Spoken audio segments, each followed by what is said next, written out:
Fans of Liverpool and Manchester United called for the removal of their club's American owners during protests outside their stadiums prompted by the ill-fated European Super League project on Saturday. "Pound no as pound no FSG out," and "Henry, you have blood on your hands," were the words on some of the banners held up by Liverpool supporters outside Anfield before the team drew with Newcastle 1-1 in the English Premier League.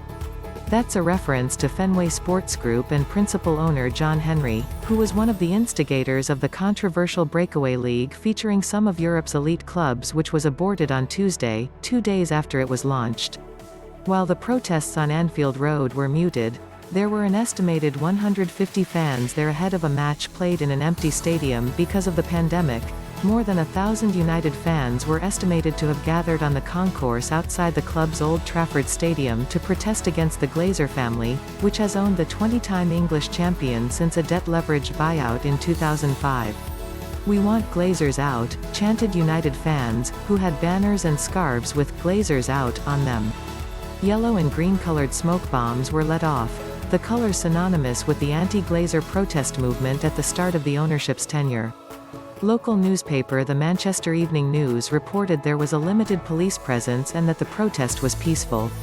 6 English clubs were among the 12 founding members of the Super League, and their owners are the targets of criticism that has been fierce this week, accusing them of attempting to destroy the structures of the English game. Several hundred Arsenal fans gathered outside Emirates Stadium on Friday ahead of its Premier League game against Everton to protest against their club's American ownership. Chelsea fans have protested against their club's Russian owner, Roman Abramovich, too. The Liverpool fans outside Anfield on Saturday greeted the players and management with warm applause as the team bus arrived at the stadium for the Newcastle game.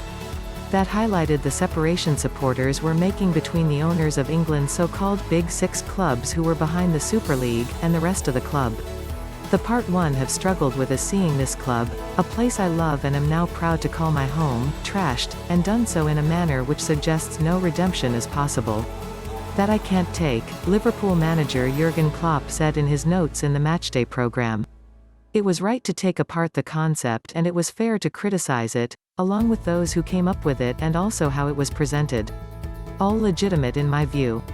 The anger and disappointment was justified, but there were times when the distinction between club and this decision, and yes, those responsible for it, were too quickly blurred into one.